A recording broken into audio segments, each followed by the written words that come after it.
सदाशिवसमारम्भाम् आदिशक्तिमध्यमाम् अस्मदाचार्यपर्यन्ताम् वन्दे गुरुपरम्पराम्. I welcome all of you with my love and respects. I welcome all the participants, viewers, visitors, Sarvanyapita Yajamans, Tanedars, Mahans, Shri Mahans, Kotaris, everyone sitting with us all over the world in more than 100 centers, in almost all time zone, all over the planet Earth.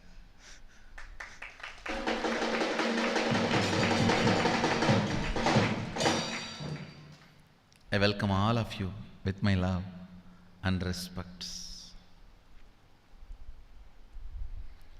I request all of you to come to the space of listening, because the program is experiential. It is experiential, not just intellectual. I'm not going to give you some words. I'm going to transmit the experience. First, few basic truths of life. Please understand, you don't manifest your desire, you manifest your cognition.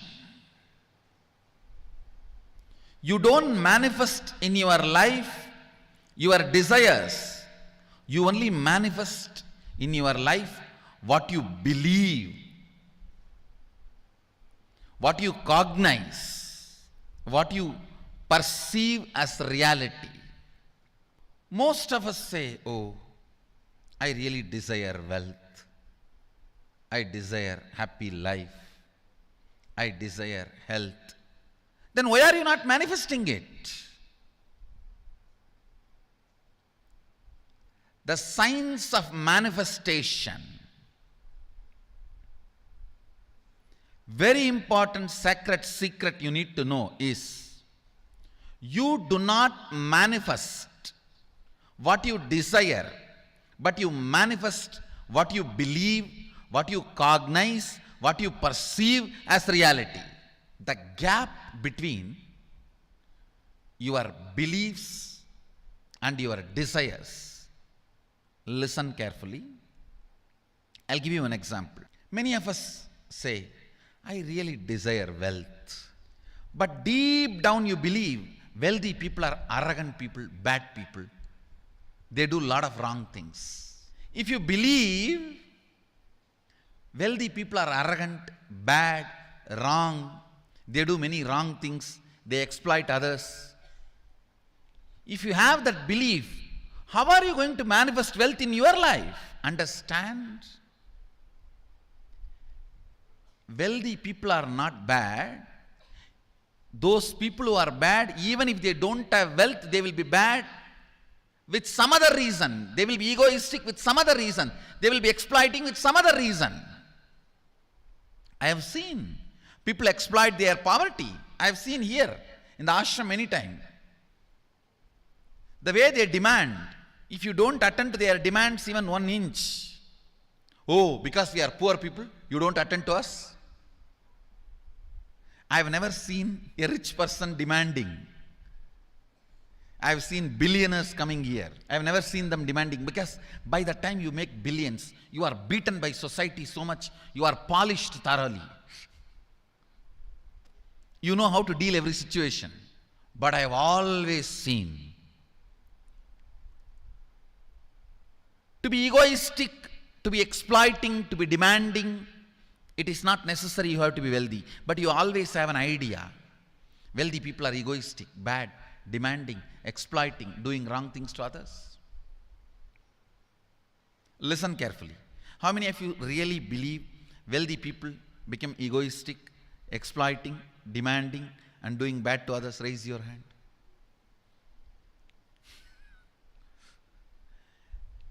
When you believe something, you will manifest only that. You don't manifest your desire. Your desire is very superficial. Your reality is made out of the stuff called your perception and cognition, belief system. Your reality is not made out of your desire.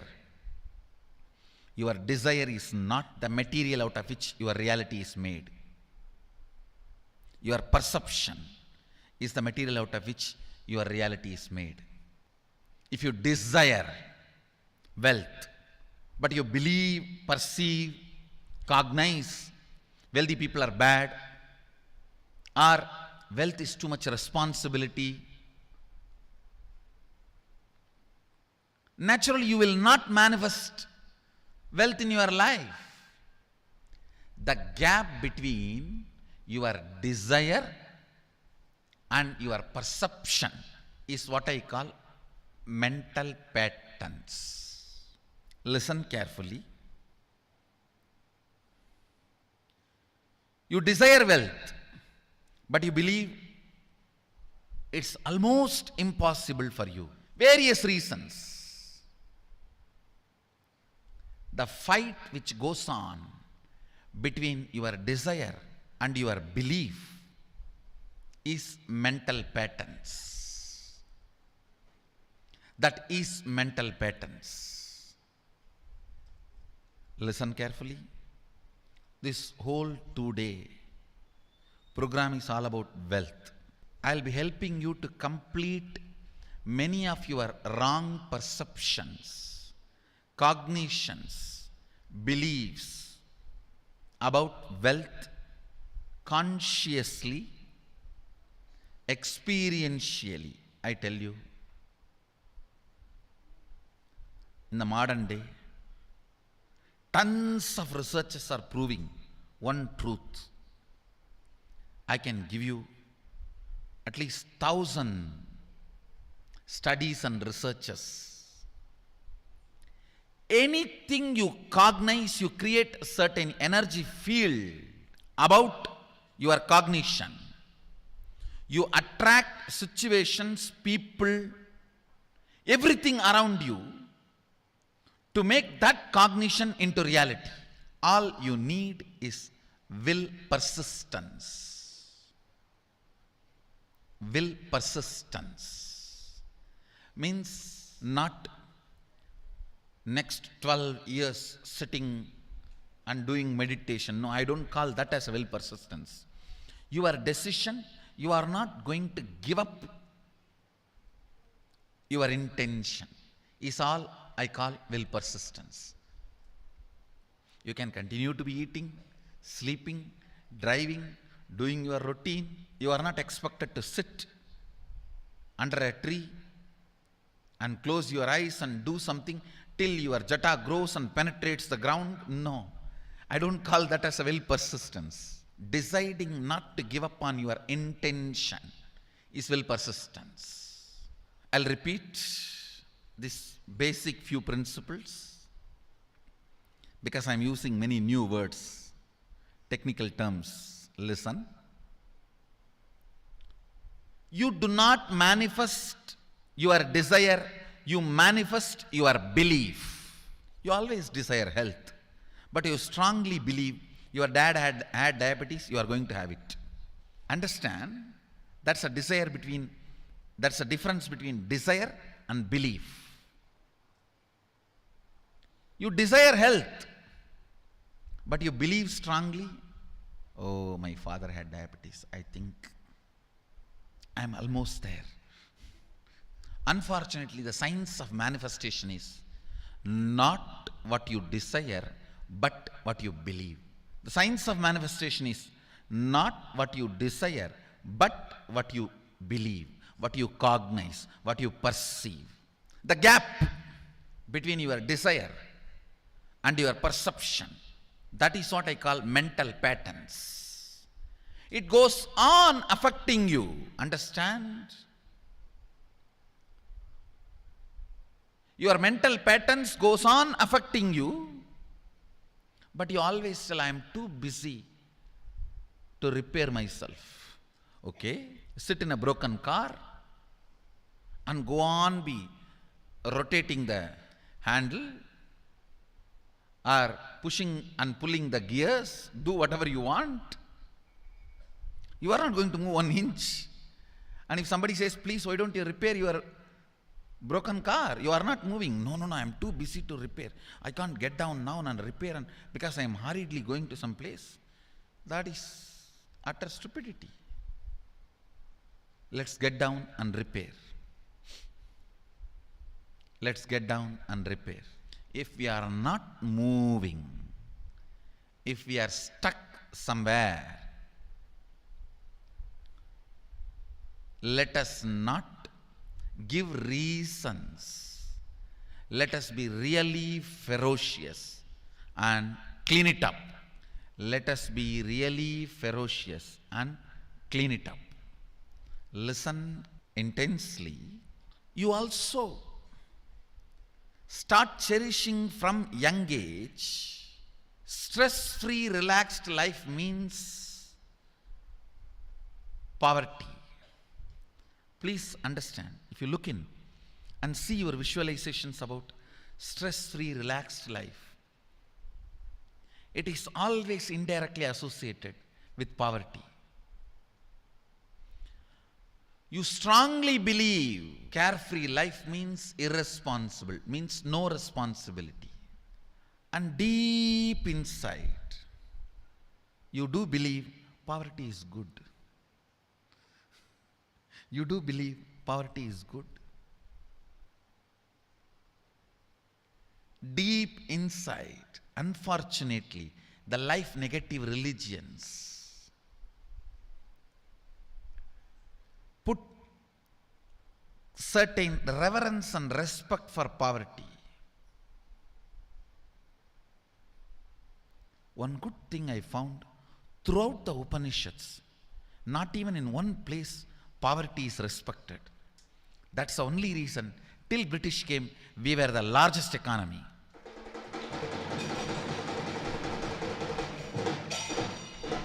India need to know, poverty is because you gave up Vedic lifestyle, not because you lived Vedic lifestyle. Till Vedic lifestyle was with you, poverty was never near you. Because throughout the Upanishads, nowhere poverty is respected, worshipped, revered, even indirectly. Rishis were never poor, loaded with tons of powers. Kings come and bow down to rishis to learn the weapons and powers. Listen, unfortunately, the life negative religions have put a thought current that poverty is good, and kind of a reverence and respect for poverty. Charity and reverence for poverty, both are just to keep poor people suppressed and stopping them rebelling. It can be a good political strategy, but that is not a spiritual truth. You need to acid wash yourself about your beliefs and cognitions. I am not saying poor people are wrong, all that. All I am trying to tell you is, as long as you cherish reverence, respect for poverty, you will be only attracting that. As long as you cherish the idea, the wealthy people are bad, arrogant, anything wrong, you will be only living in poverty. You will not manifest wealth. Understand? Ultimately, wealth is neither good nor bad. It is a resource available for you to do what you want. Wealth is not even just money or currency. Money is one wealth, currency is one wealth, the assets are one wealth, and being alive, active is one wealth. All this put together is wealth. It's not just currency, it's not just money, it's not just assets, it is being active also. All the four put together is wealth.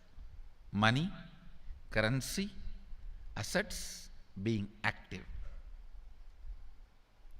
Listen,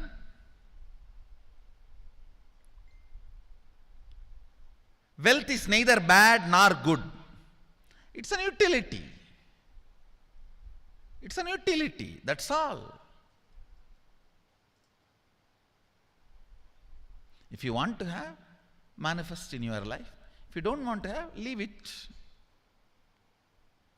It is that simple. That is where the problem starts now. No. It's not that simple. I am trying to manifest for last 25 years. You are trying to, but you are not manifesting. Please understand. You may be having desire, but you don't have belief. That's a difference. Desire is different. Belief is different. Desire is different. Belief is different. You may be desiring to have wealth. You may not be believing it as your possibility. You may not be perceiving it as your possibility. You may not be cognizing it as your possibility. Understand? The first and foremost important step we need to do to create an energy field of attracting wealth. As I mentioned, there are tons of researches proving in the modern day, anything you cognize, you become energy field for it. And you attract situations, persons, knowledge, everything required to manifest that cognition into your reality. In these 2 days, I commit with you, I'll clean up all the mess inside you. The gap between your desire and your perception, that mental patterns, that's what I call mess. I'll clean up. That's one. Second, I'll create an energy field in you to attract wealth and manifest wealth. This too is only the goal of this 2 days program.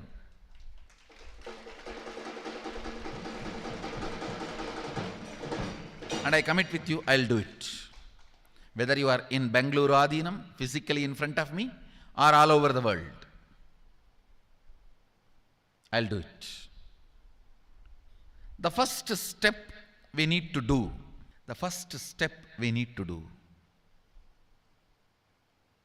looking back,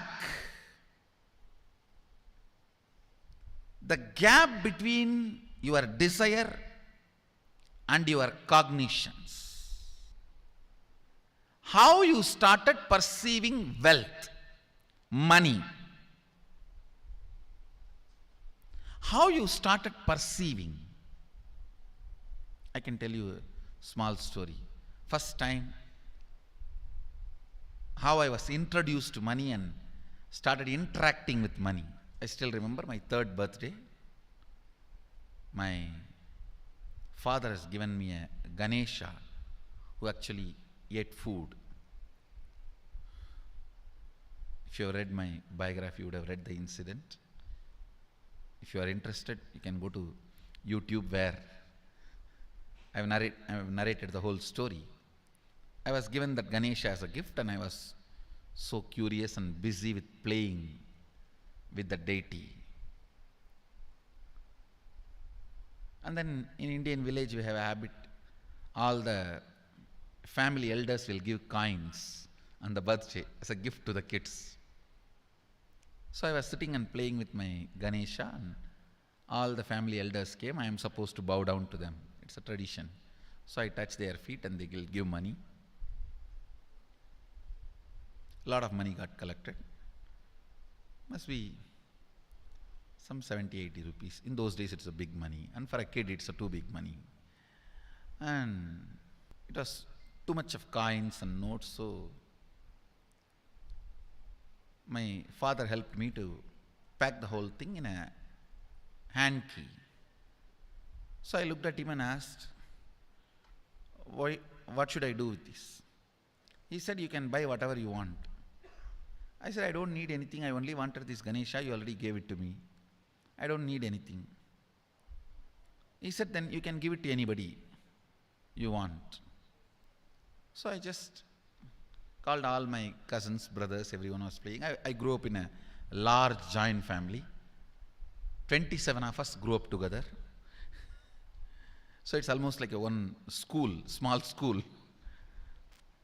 So all of them are playing. I called in my loud voice, hey, anybody wants, come and take this money. I don't want it. So 4 or 5 kids were running, and my elder brother ran fast and took the whole thing, whole hand key. My father told me to tell my elder brother to share everyone, to share with all. I said, I have decided I don't want. And I said, whoever wants, take it. So he took it. How can I interfere in this after that? It's up to him. I will not even interfere, giving any further instruction to how they should share or who should share and all that. I said, I don't want. That's my first relationship with money. I still see very clearly that's the same relationship. Still, I don't touch money. I don't handle. Never felt the need. Anyhow, I am not saying this should be your pattern or this should be your. I am just giving you an example of how I started relating with. So now dig out how you started relating with money. That was actually my completion with money. I touched first time money only to give dana. Still I am doing the same thing. Still I touch money only to give dana. How you cognized money, wealth, what all your perceptions and beliefs and cognitions about money. Let's dig out. Let's get them out first. The moment you remember money, does it bring tremendous pain, suffering, impossibility, all that in you? What is the emotion or energy it invokes in you?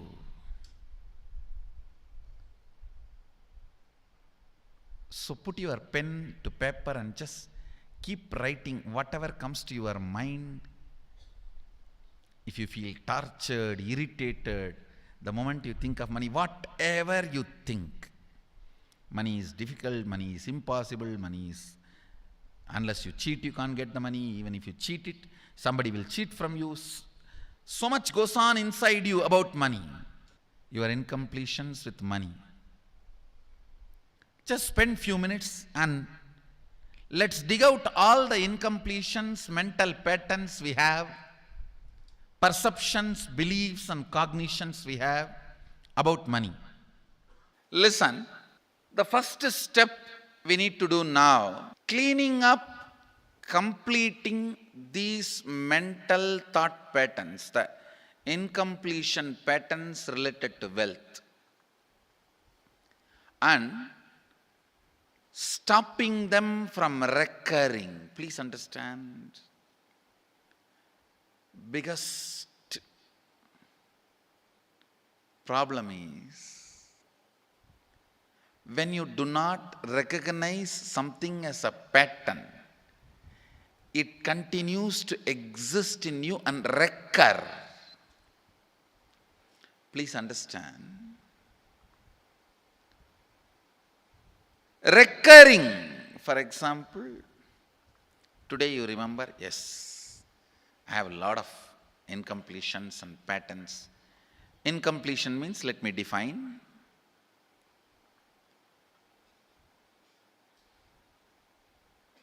Your past sitting in your present, not letting you live your future, is incompletion.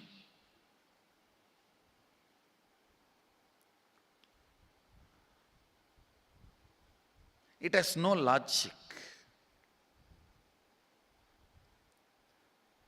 Because you lost love of somebody, you decide never to love again. It has no logic.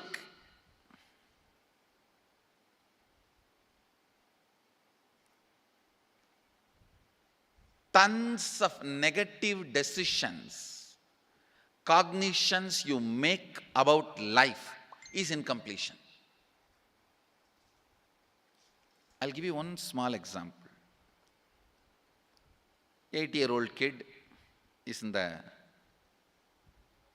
classroom. Teacher asks, who is the first Prime Minister of India? The kid jumps on the bench and shouts, Mahatma Gandhi. Naturally, the whole class laughs. Because Mahatma Gandhi is not, neither is Mahatma nor is first Prime Minister. Okay, that you leave it. When the whole class laughs, she decides never to come in the front, jump up and be active. Even after 50 years, if she becomes a CEO of a company, in the team meeting, she will be telling her ideas to somebody else and somebody else will be presenting. Even if she is the head of the meeting, she will continue to suffer the decision she made at the age of 8. How many of you see this is happening even in your life in some form? That is what I call incompletion.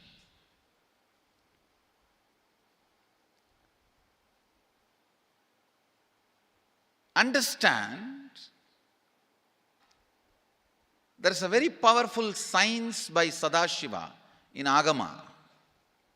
Sadashiva is the first Guru, Adi Guru.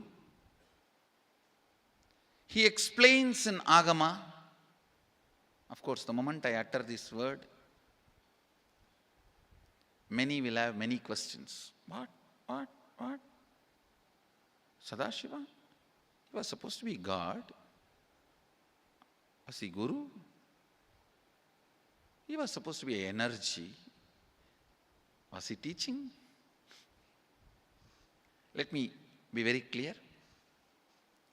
He is the pure consciousness beyond time and space, but he also assumed form within the time and space. The formless came in form many times and taught the great spiritual truths to the world. We should not even use the word was. Is the right word.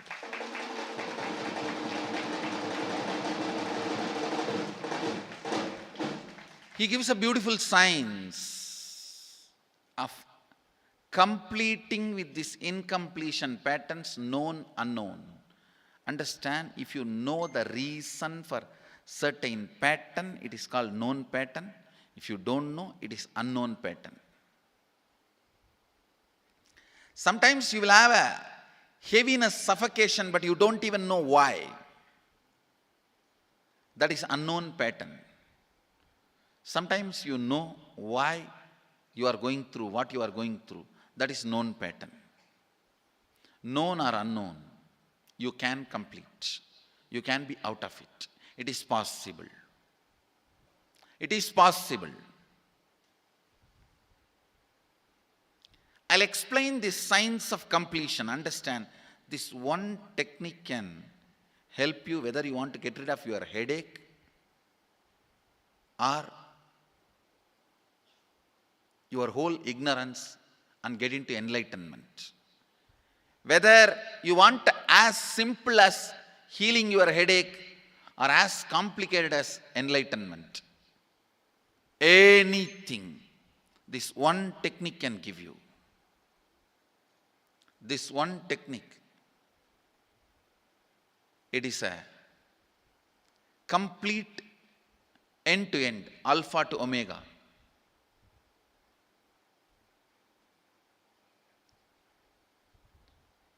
It's from Sadashiva directly. In the Agama, 94th verse, 22nd technique. The chapter is called Shivajnanopanishad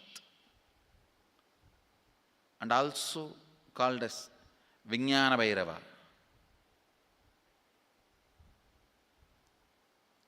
Chittat yanta kritir nasti mamantar bhavayet iti vigalpanam abhavena vigalpair uchito bhavet.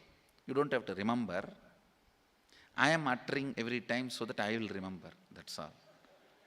No, it is just to keep the purity of the teaching. I want all of you to know, whatever I am sharing with you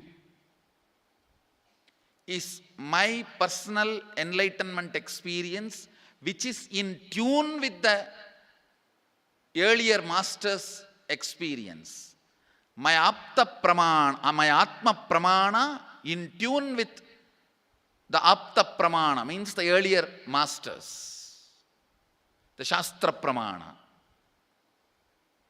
Only that can become your Sakshi Pramana. Never learn from a person who does not have Atma Pramana, enlightenment. He will be only Pandit, repeating.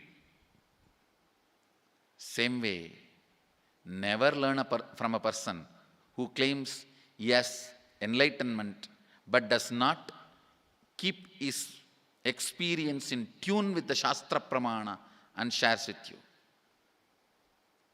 It's always dangerous. Maybe it must have been good for him, but we don't know whether it is good for all of you.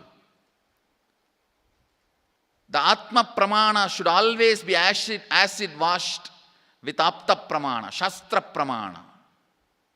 Only that can become Sakshi Pramana, experiential reality for you. Never learn from anybody who has only knowledge, not experience. Same way, never learn from somebody who claims having only experience and does not connect, purify, make it in tune with the Shastra and presents it to you. There is always a danger. If you don't bother about the Shastra Pramana, you may be having kakka biryani. Be careful. Listen. To keep the purity of the teachings, I keep the original Sanskrit verses. I'll give you the translation now. Consciously feel within the mind stuff of past memories of incompletion, with its activities as mind, intellect and ego, not existing in me. By contemplating this way in your inner space, disidentify from the past impressions and memories of completion. Put your active attention at the space of past happening. Relive these imagined impressions and memories of incompletion. Then the mind stop having fully ceased from its present characteristics of forming thought patterns and cognitions is complete. Thus you become complete and achieve the original space of complete completion. Listen. Now I will explain. I have read out the translation. I will explain what to do. Now you wrote many of the patterns, incompletions, thought currents you are having about money, ideas, cognitions you developed about money from the young age. Do only one thing. Just go back to that same age when the incidents happened in you, the cognition started building in you, the beliefs started building in you, the idea started building in you, the perception started building in you. Relive the same situation. I am not asking you just remember. Remembering means, for example, something happened at the age of 7 which is still hurting you about money. You asked 1 rupee from your uncle and he did not give, but he gave it to his son. It's still sitting and hurting. If now you are 47, this happened 7. You being 47-year-old person and remembering what happened at the age of 7 is remembering. Forget you are 47. Forget who you are now. You may be having millions. Just become that 7-year-old who asked and did not receive. For you, that 1 rupee must have been almost life. I have seen people, they develop even wheezing when they were not given as simple as a chocolate or an ice cream by their friend or family or brother. I have seen. Because for a child, it may be life. Just go back, forget who you are now. Become that person. When that incident happened, relive. Just see what has happened at that time. You will see many of the unknown, suppressed emotions will break. And I tell you, many diseases will be healed. I have seen people walking out of tumors, cancers, asthma, wheezing, just by completion. Because many of your diseases have their roots in some of the incompletions of the past. When you relive, many pain parts in you breaks. Pain bodies collapse. The pain patterns melt down, which completes many other issues which you don't even remember. I have seen when people do completion, to complete the wealth-related incompletions, suddenly they get into health, because the same incompletions which created wealth issues only were creating health issues. When they melt down, people become free even from both. Listen carefully. I'll repeat once more. Now you would have written so many patterns, incompletions, thought currents, ideas, cognitions. Take few minutes. Go back to each incident, each pain, each hurting. Relive. Relive. Relive. Don't justify what happened. Don't try to console yourself. No consolation will work. No justification will work. Neither help others nor try to help yourself. Just relive. I have seen when somebody has tears, others try to console. No, relax. You are not more compassionate than me. Let me do that job. You don't interfere in my job. Let you just go through. Even you don't try to console yourself. That is not going to work. If something has to break inside, let it break. It's okay. When you relive, the powerlessness, incompletion, loses power over you. I'll guide you step by step. And I commit with you, I'll lead you all to completion. And I know how to awaken, trigger the incompletions in you and break them. Help you to relive and relieve. I am supporting all of you. Have courage. Let's clean up.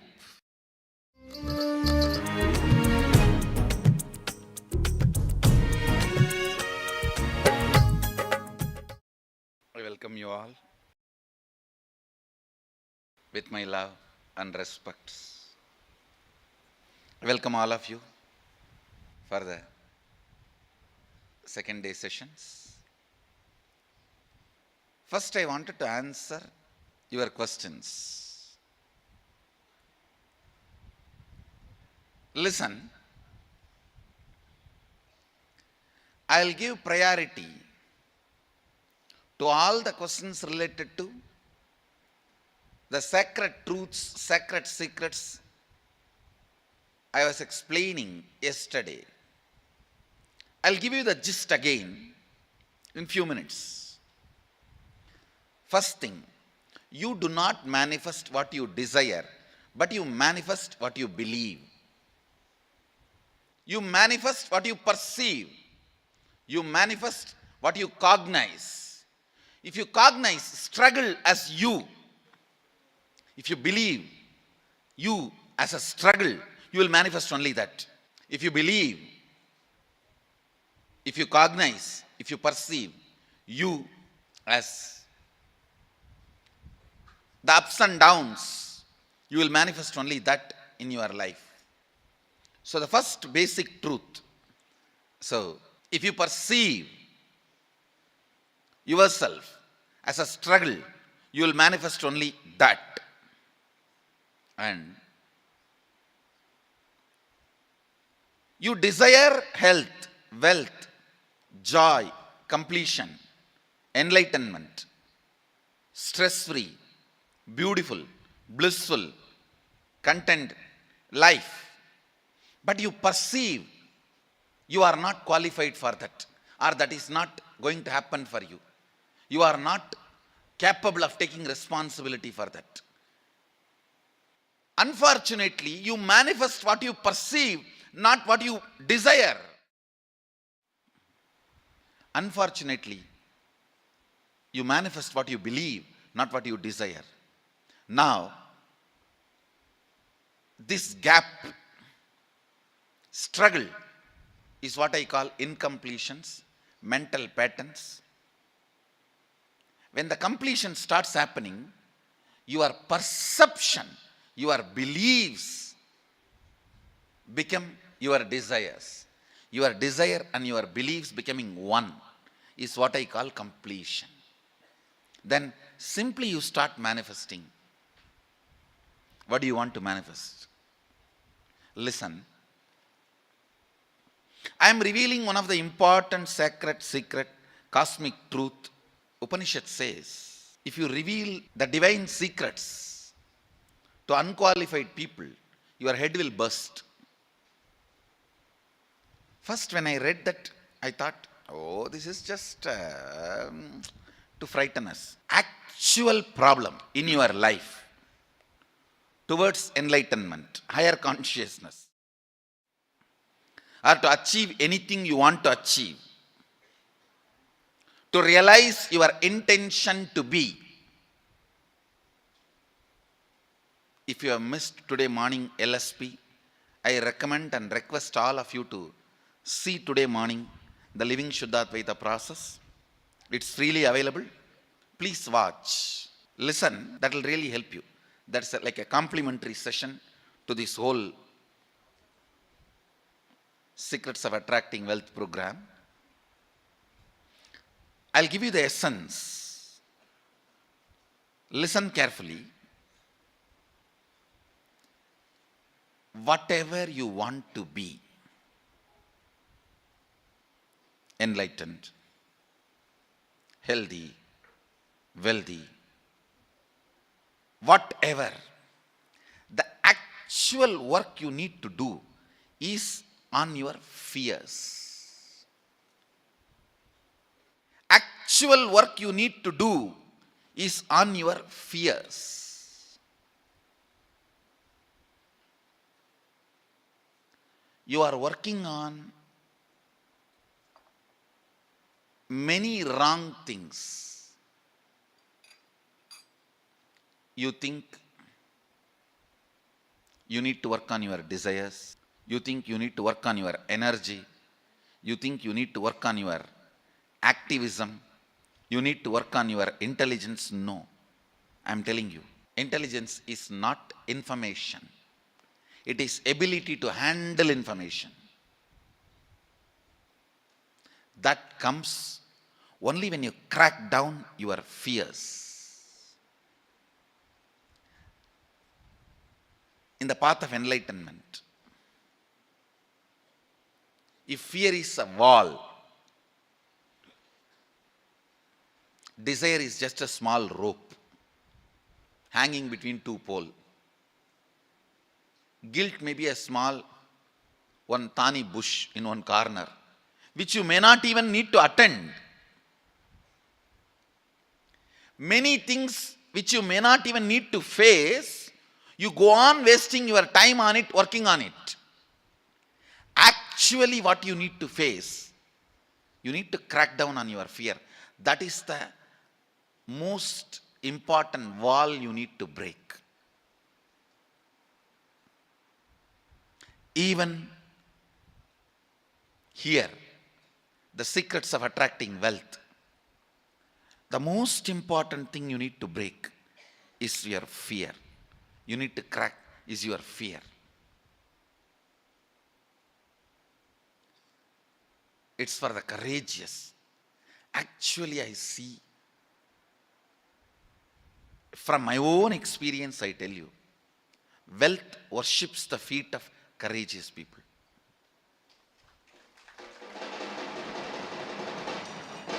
End of the whole secret. You may think, looks too plain, too bland.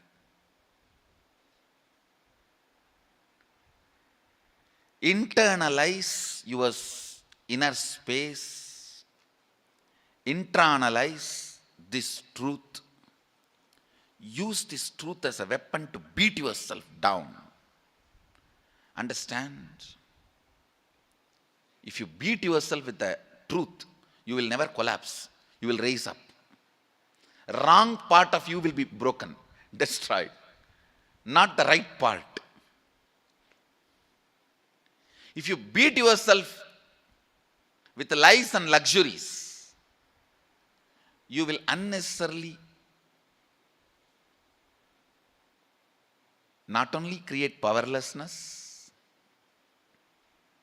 you will be growing in wrong direction. Drill yourself with this one truth. Actually, you need to work on fear. Listen. Please come to the space of listening. Listen. I told you the purpose of this program is two things. One, to clean up the incompletions, patterns you carry about wealth, and create a right space, a powerful magnetic energy center in you to attract wealth, situations supporting you to create wealth, people supporting you to create wealth, making you like a magnetic energy center for manifesting the wealth the way you want. Listen, I have done only first step yesterday. Today I will do the second step now.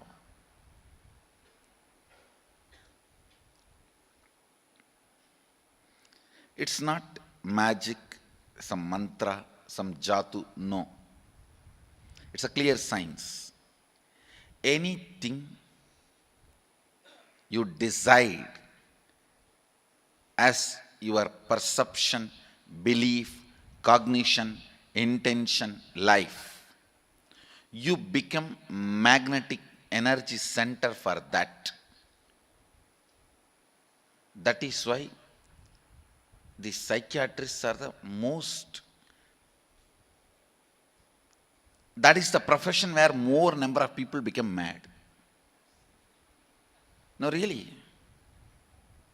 Psychiatrists are the profession where the maximum number of people become mad. You don't know. It's a statistics actually.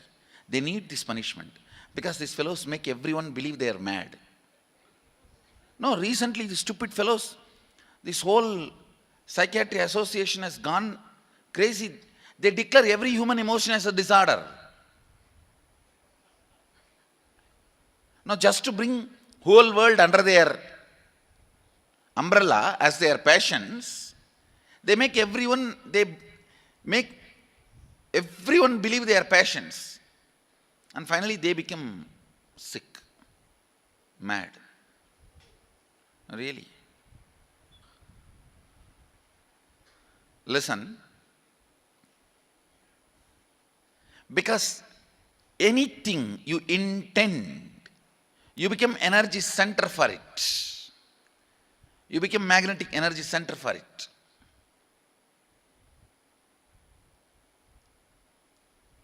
Now, consciously decide what do you want to manifest in next 3 months in your wealth field. Please understand.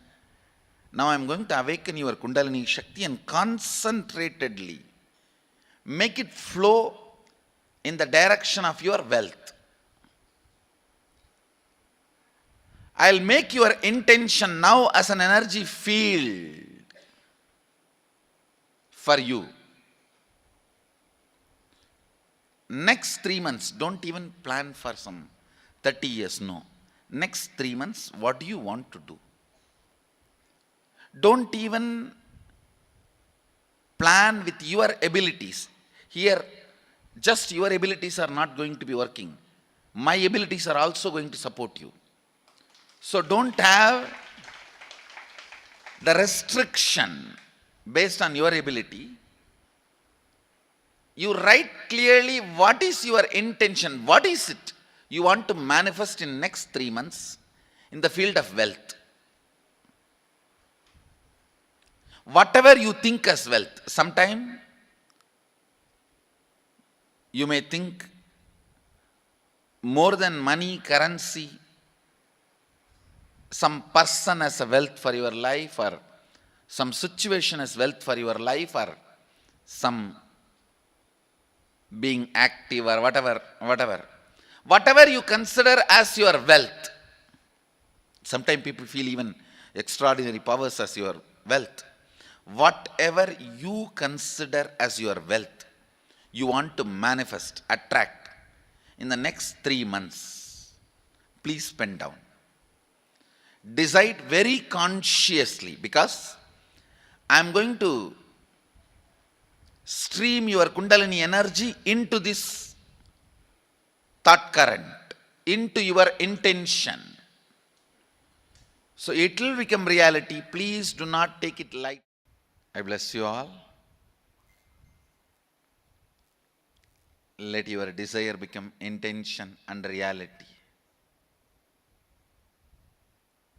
Let's all radiate with integrity, authenticity, responsibility, enriching, causing, living Shuddhadvaita Saivam, the eternal bliss, Nityananda.